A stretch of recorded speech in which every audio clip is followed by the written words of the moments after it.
Hello दोस्तों, राधे राधे। स्वागत है आपका अपने चैनल नया अनुभव पर। आइए जानते हैं नवरात्रि के दूसरे दिन की व्रत कथा। माँ दुर्गा की नौ शक्ति का दूसरा स्वरूप माता ब्रह्मचारिणी का है।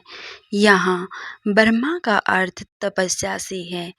माँ दुर्गा का यह स्वरूप भक्तों और सिद्धों को अनंत फल देने वाला है। इनकी उपासना से तप, त्याग, वैराग्य, सदाचार और संयम की वृद्धि होती है। ब्रह्मचारिणी का अर्थ तप की चारिणी यानी तप का आचरण करने वाली देवी है। देवी का यह स्वरूप अत्यंत भव्य है।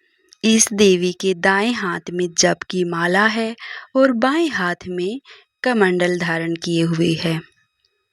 पुरानी कथाओं के अनुसार पूर्व जन्म में इस देवी ने हिमालय के घर पुत्री रूप में जन्म लिया था और नारद जी के उपदेश से भगवान शंकर को पति रूप में प्राप्त करने के लिए घोर तपस्या की थी। इस कठिन तपस्या के कारण इन्हें ब्रह्मचारिणी नाम से अभिहित किया गया है। 1000 वर्ष तक इन्होंने केवल फल फूल खाकर बिताए और 100 वर्षों तक केवल जमीन पर रहकर साग पर निर्वाह किया। कुछ दिनों तक कठिन उपवास रखे और खुले आकाश के नीचे वर्षा और धूप के घोर कष्ट सहे। 3000 वर्षों तक टूटे हुए बिलपत्र खाए और भगवान शंकर की आराधना करती रही। इसके बाद तो उन्होंने सूखे बिलोपत्र खाना भी छोड़ दिए। कई हजार वर्षों तक निर्जल और निराहार रहकर तपस्या करती रही। पत्तों को खाना छोड़ देने के कारण ही इनका नाम अल्पना नाम पड़ गया। कठिन तपस्या के कारण देवी का शरीर एकदम क्षीण हो गया। देवता, ऋषि, सिद्धगण, मुनि सभी ने ब्रह्मचारिणी की तपस्या को अभूतपूर्व पुण्य करते बताया। सराहना की और कहा, हे देवी, आज तक किसी ने इस तरह की कठोर तपस्या नहीं की। यह तुम ही से ही संभव थी।